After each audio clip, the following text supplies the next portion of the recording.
Well, I want to do something a little bit different tonight, as well as tell you that it's amazing how quickly these days have gone.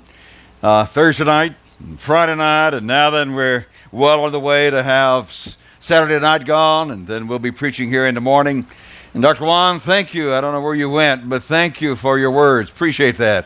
I'm not for sure I need to say a whole lot more, but anyway, that's why they're paying me the big bucks to be here, so I'm going to preach. Anyway, my wife reminded me, sort of a twofold way of beginning. My wife reminded me that I needed to tell you about my family. Well, first of all, I had to understand which family she was talking about. We have a family of children, and we have a family of pets. And you heard about one of our pets last night, Max, and we have a couple of rescue dog, a rescue dog and a rescue cat. But that wasn't the family that she was talking about, obviously. She thought, and I agree with her, that I need to tell you a little bit about our family, our children. I have a son who is a Presbyterian minister. He has been the pastor of a church plant in Richmond, Kentucky. He has been there about 25 years now. And his name is Kurt, and he is a Presbyterian pastor and continues to serve in that particular capacity in Kentucky. I have a second son. His name is Clint. He is an attorney in Brookhaven, Mississippi, and he keeps me out of trouble when I need help from an attorney. So I have free legal help when I need help from my son in Brookhaven. We have a daughter in Fort Lauderdale, Florida. She is a school teacher. And we have a daughter in Houston, Texas, who is a mom, a stay-home mom. Her husband is a chef there in a country club in Houston, Texas. On top of that, in addition to that, we have 11 plus 1 grandchildren.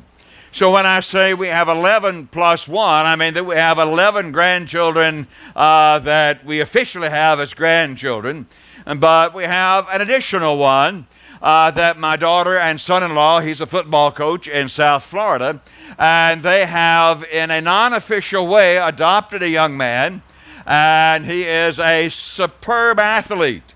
As a matter of fact, he was a high school All-American running back, and his name is Alex Collins, and so we claim him as our 12th grandchild. He is a big, strong, 215-pound running back, and if you happen to turn the television on and the University of Arkansas is playing this fall, you'll probably see our grandson, Alex Collins, running the ball. He's really a superb one of those athletes that just God has gifted. He can do things that you just don't teach. He has a tremendous ability in the world of athletics. So anyway, Dora, did I do fine with that? Okay. Got her off my back. Now we'll go on to the next step. The next thing I want to tell you about is a little bit about me. A little bit about not just the fact that I was raised in Kentucky and that I was raised as a Presbyterian minister's son, and I've spent time in various places, including New Jersey as a pastor, but I want to be a little bit more intimate and tell you just a little bit more about me so that you can understand me better. I want to tell you that I am, and you're going to be surprised when I tell you what I tell you tonight, because I know that you understand that I'm this very nice, affable, humble, loving, happy person that you've seen this week and that you've gotten to know this week. And I want to tell you, though, there's another side of me, and let me tell you why that is true. Number one, I was born late in life to my parents. They had tried over and over and over to have a child, and they could not. And so they were my mom was in her mid-30s and my father in his late 30s when I was born. Now, when you are born sort of late in life, that means you're sort of the apple of your parents' eye. I do not remember this myself, but I have a first cousin that vows and declares that my mother took my temperature every morning, whether I was sick or not. She took my temperature every morning to see if I was okay. Maybe that's true, maybe it's not. But that's the kind of attention that you receive when you are an only child. Or when you are a child born late in your parents' lives. Secondly, I was not only compounded with being that child born late, but I was also an only child. How many of you in this building or this tent, how many of you have that that fact in your life? Well, about 2 or 3 of you. Well, I can tell you there's something really unique about being an only child.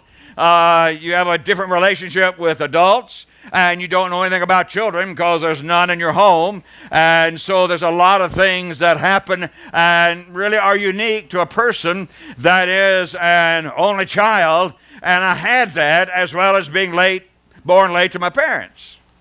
The third thing I have in my life was, not only was I born late, not only was I an only child, but I was a PK, a preacher's kid.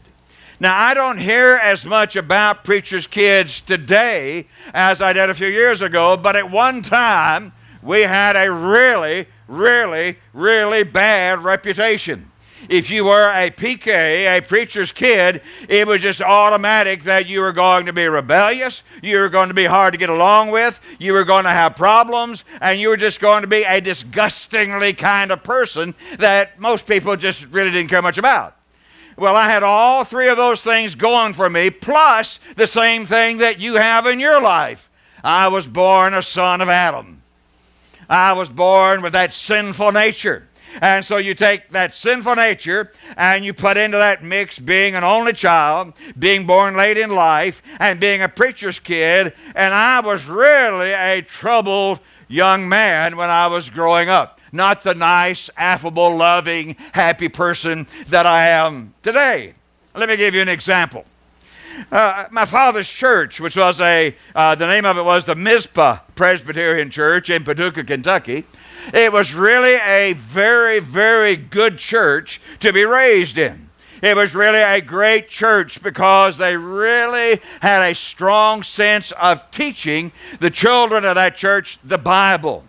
And in the course of my early years, there was a lady that moved there from Philadelphia, Pennsylvania, I believe. Her name was Carnahan, Nell Carnahan. And she was the graduate of a Bible college. She loved the Lord. She loved the Bible. And she became the youth director of our church there in Paducah. And she was really, really intent on teaching us the Bible. And she taught us like all the facts of the Bible. How many books in the Bible? 66. How many books in the Old Testament? 39. How many books in the New Testament? 27. What are the Pentateuch books? What are the Gospels? And what's the shortest book in the Bible? The longest book? The shortest chapter? The shortest verse? I learned all of that stuff under the teaching of Nell Carnahan, and I still remember that, and I'm very thankful that she was my teacher, and she was a youth group leader when I was growing up.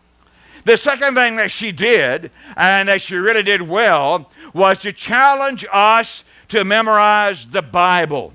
And so we were constantly memorizing Bible verses. Romans 3:23, Romans 6:23, Romans 5:8, Romans 10:9 and 10, Ephesians 2:8 and 9, the 23rd Psalm, the 10 Commandments, and on and on and on. We memorized Bible verses. And one of the ways that she taught us, and one of the ways that she had to let us remember our Bible verses, that when we came to youth meeting on Sunday night, the first thing she would do would be go around to each one of the young people seated in the room, and she would say, "All right, say for us one of your Bible verses." And Buddy would get up and he'd say his verse. And Betty would get up and he would say a verse. And finally they would work their way around to me. And she would say, "All right, Joe, now you say your Bible verse." Now I want to tell you that most of the time I use this Bible verse, John 11:35. Because I was sort of being smart. And I was sort of being a little bit impudent. And I was a little brassy, and so I thought if I said John 11:35, then that'll get a little bit of attention from me, and that will sort of satisfy my need to be seen and my need to be recognized. You know what John 11:35 says? Jesus wept. 2 verses. And I would say that constantly. 2 verses, or 2 words. Jesus wept. Jesus wept. And so that was the routine. When it was my time, I ordinarily said, John 11:35, Jesus wept. But God did something with that verse, because over the years, year after year, that verse sort of lingered in my mind. A long time after I had ceased saying that in youth meetings, that verse sort of lingered in my mind, particularly the question, why was it that Jesus wept? And let me read just a few verses of Scripture that surround that passage and surround that shortest verse of the Bible found in John chapter 11. So give me just a moment. Let me turn to John 11 and read a few verses. Now, I'm going to read them all, but just a few. John 11 starts out by Jesus, and he and some of his disciples, they were out teaching, and they were away from the town of Bethany. And Jesus tells his disciples, well, guys, I want to tell you some news. And the news is that, you know, my friends down in the town of Bethany, Lazarus and Mary and Martha, I want to tell you that Lazarus is very, very, very sick.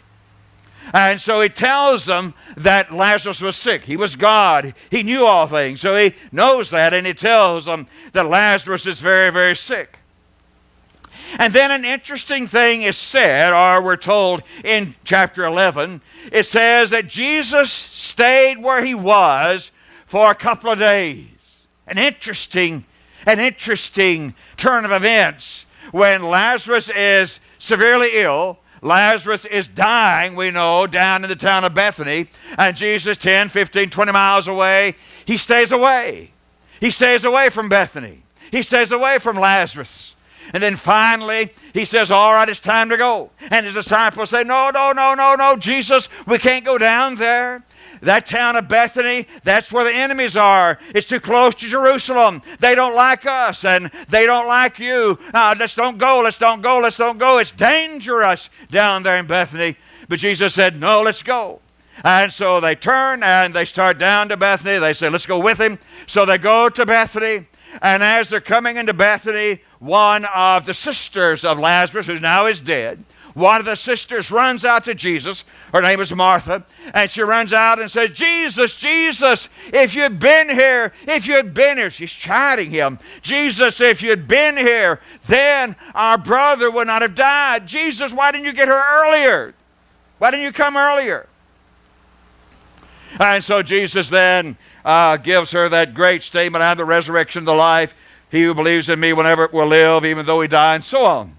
And so Jesus then goes in town a little bit further, and then Mary finds out that he's there. And so the other sister runs out, and she too begins to chide Jesus. Jesus, if you'd been here, then my brother would not have died. Now, let me pick up the reading at verse 33.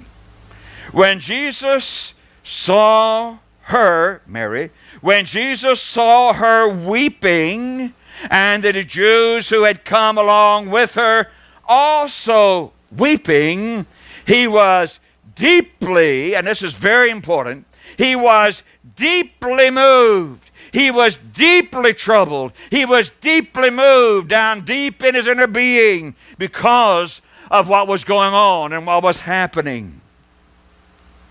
And it says he was deeply moved in spirit and troubled. Where have you laid him? He asked. Come and see, Lord, they replied. Then our verse, Jesus wept. Then the Jews said, see how he loved him. But some of them said, could not he who opened the eyes of the blind man have kept Lazarus from dying? Jesus once more, the second time, once more, deeply moved, deep in his spirit, he's troubled. He came to the tomb.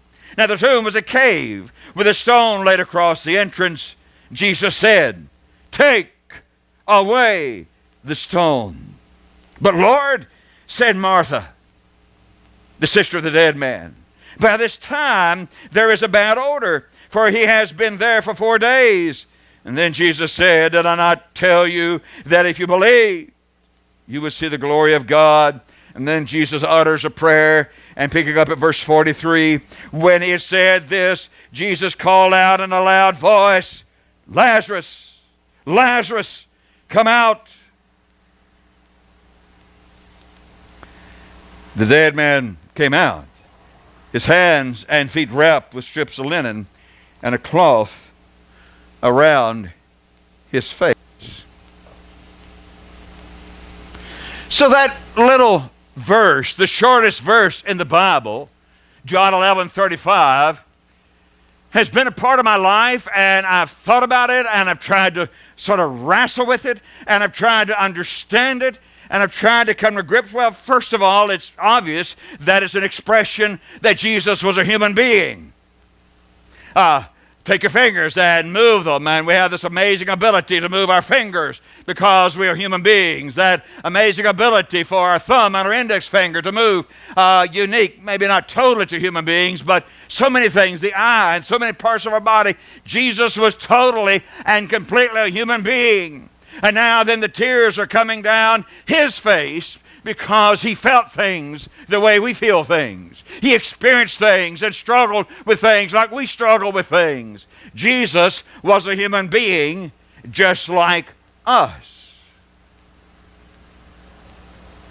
But that still begs the question, why did he cry? Not just that he was a human being, but what was happening? It says he was deeply moved and he was deeply troubled. What was happening? Why was it that Jesus wept? As he stood before the tomb of Lazarus. Well, I've come up and found some answers, and I want to share 2 or 3 of those with you. Number one, it has been said, and it has sort of been something that you would almost automatically say, that Jesus was weeping because he had lost someone that he loved. Lazarus, Mary, and Martha, a brother and 2 sisters, living in the town of Bethany, were very, very, very close friends of Jesus. He needed friends. He needed people just like we need friends, and it's totally abnormal for a person to live up on the top of a mountain. That's not the way people are made. Jesus, being a human being, he needed friends, and he had at least 3, we know, and that was Lazarus and Mary and Martha. And so now one of those friends has died, has become sick, and whatever reason it was, and whatever the disease was, Lazarus has died, and now Jesus is deeply troubled and deeply moved as he stands there near the grave of Lazarus because he has lost his good friend. Wrong.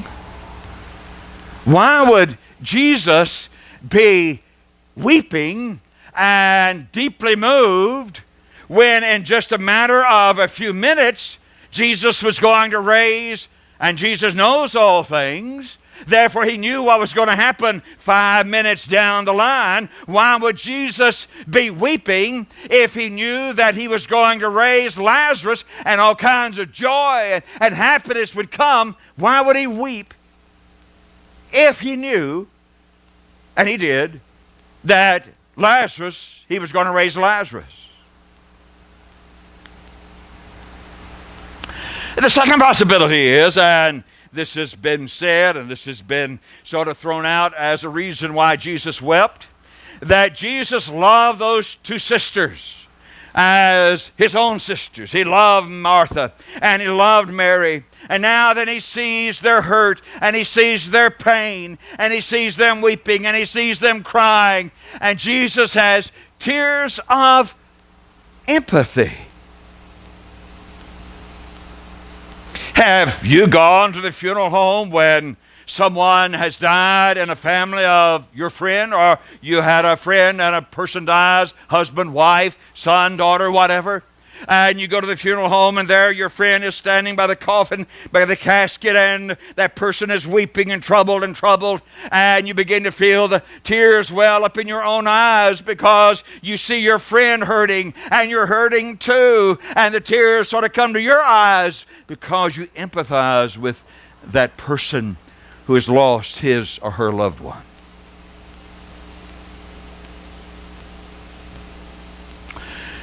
But it seems to me that the same answer for that is, why would Jesus be crying with Mary and with Martha and empathizing with them when he was going to do this great thing in just a few moments, and Lazarus was going to walk out of that grave and they were going to be filled with joy? Why would he go from the emotion of tremendous sadness to the emotion of joy, even when he saw that sadness on his friend, the face of those two women?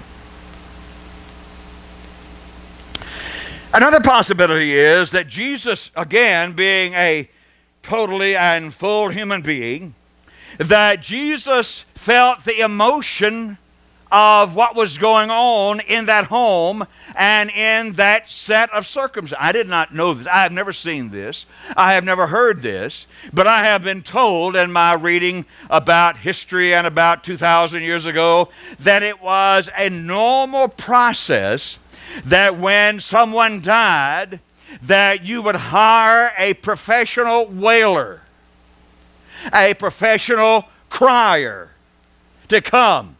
Keyword, professional. And so that person knows how to wail, and that person knows how to cry, and that person knows how to let the sounds go out over that community and over that neighborhood, crying and weeping and wailing, and the noise of that. And maybe Jesus was caught up in the emotion, hearing the wailing, hearing those professionals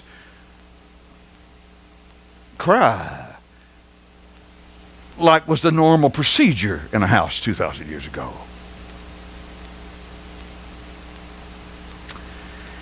Now, it seems to me that that cheapens who Jesus is. That if he is caught up just in emotions, and there's no reason for him to be caught up in the emotions, I don't believe Jesus, the God of heaven, will weep purely because he hears something, feels the pathos of that moment. About 2 or 3 weeks ago, it was my duty to begin to sit down and to prepare messages for this series of meetings on Thursday, Friday, Saturday, and Sunday. And I had chosen already to preach on this particular passage. And so I began to study it again. And I began to try to dissect it. And I began to read. And I began to try to understand what it was that was happening again when it says Jesus was deeply, deeply troubled, and then Jesus weeps. And as I started my study and my preparation of this message for tonight, I began to have some thoughts, and God began to sort of reveal as I studied and as I read. He began to reveal something that I had never considered before. I thought about it when I remembered a time in history. The year was 1840, a long time ago.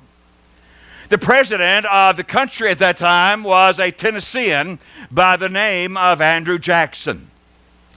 And in the course of about 10 years, in the 1830s, there had been negotiations with the Indians down in the southern part of the United States.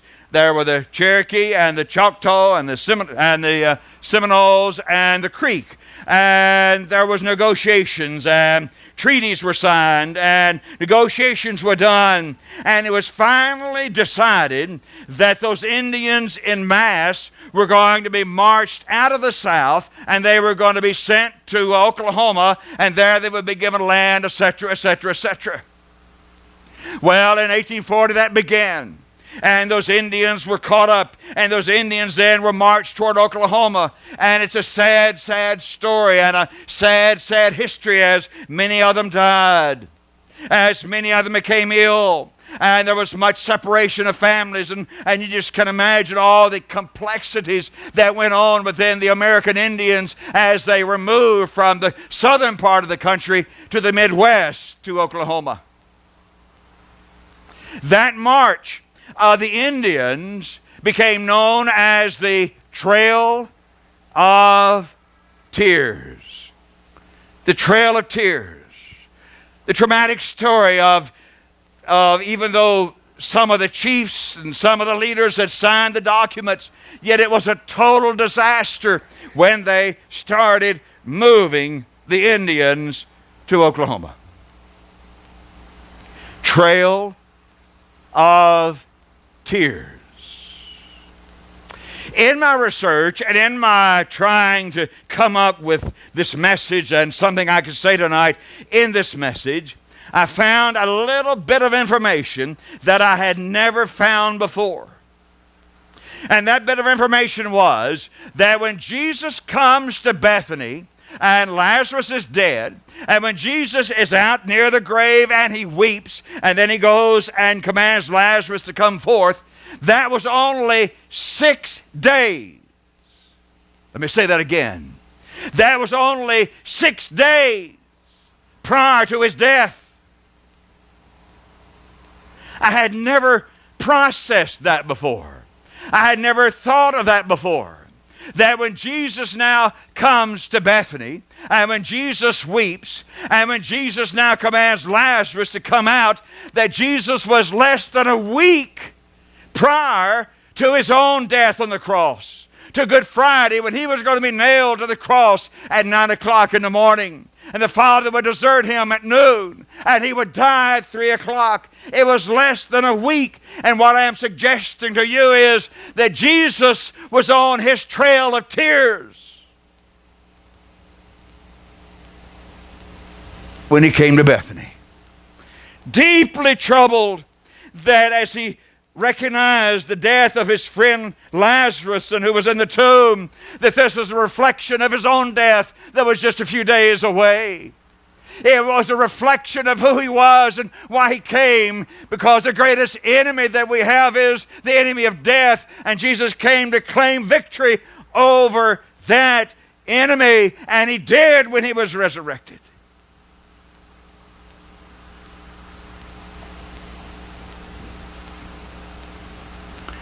But on that day, near where Lazarus had lived, where Jesus was near that cave, and Jesus weeps, twice it says he was deeply, deeply troubled. And the reason is that Jesus was almost to the day when he was going to suffer. And this was his trail of tears. On Sunday, he's going into Jerusalem, and he weeps over Jerusalem because they rejected the prophets and they rejected him. He came in as a king, and 3 or 4 days later, they reject him, and they take him to the cross, and they treat him terrible before then, and then they kill him. They kill him.